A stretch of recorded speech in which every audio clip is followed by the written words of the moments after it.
বাংলাদেশ নিয়ে ভারতীয় মিডিয়ায় অপপ্রচারের প্রতিবাদে সাভারের আশুলিয়ায় প্রতিবাদ সমাবেশ করেছে স্থানীয় বিএনপি।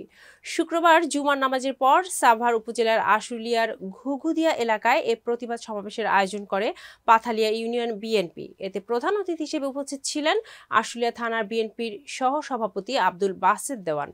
প্রতিবাদ সমাবেশে স্থানীয় বিএনপির নেতাকর্মী ছাড়াও সমাজের বিভিন্ন শ্রেণী পেশার মানুষ উপস্থিত ছিলেন।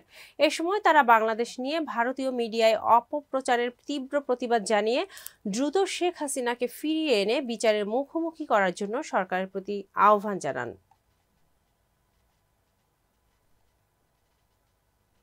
জয়পুরহাটে বাংলাদেশ কেমিস্টস অ্যান্ড ড্রাগিস্ট সমিতির বার্ষিক সাধারণ সভা 2024 অনুষ্ঠিত হয়েছে। বেলা 11টায় পৌর এলাকার পাচুর চরক বিসিডিএস ভবনে এ সভা অনুষ্ঠিত হয়। বিসিডিএস এর জেলা শাখার আহ্বায়ক কাজল আহমেদের সভাপতিত্বে প্রধান অতিথি হিসেবে ছিলেন জেলা বিএনপির সিনিয়র যুগ্ম আহ্বায়ক মাসুদ রানা প্রধান। প্রধান আলোচক ছিলেন বিসিডিএস এর রাজশাহী জেলা শাখার সভাপতি ও কেন্দ্রীয় পরিচালনা পরিষদের সহ সভাপতি আলহাজ হারুনুর রশিদ।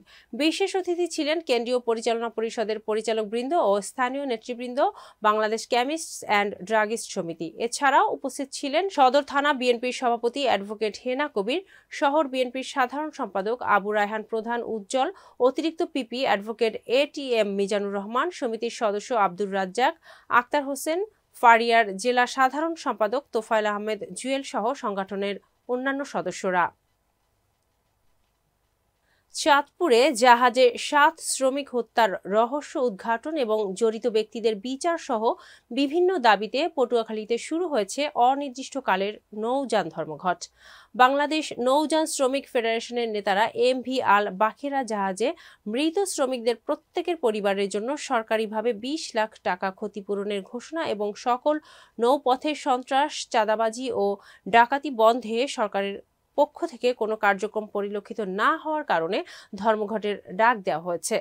বৃহস্পতিবার দিবাগত রাত 12টা থেকে মালবাহী, তেল গ্যাসবাহী, কয়লাবাহী ও বালুবাহী সহ সকল প্রকার পণ্যবাহী নৌযান চলাচল এবং পণ্য ওঠানামা বন্ধের দাবি জানিয়ে এ ধর্মঘট শুরু হয়। দাবি আদায় না হওয়া পর্যন্ত এ ধর্মঘট চলবে। ধর্মঘটের কারণে বন্ধ রয়েছে পায়রা বন্দরের পণ্য খালাস কার্যক্রম। গতকাল রাত থেকে বন্দরের আউটারে এবং ইনারে থাকা সকল মাদার ভ্যাসেল ও লাইটারেজ থেকে পণ্য খালাস কার্যক্রম বন্ধ রাখে শ্রমিকেরা। বিষয়টি নিশ্চিত করেছেন পায়রা বন্দরের ট্রাফিক বিভাগের উপপরিচালক ও মিডিয়া উইংস আজিজুর রহমান।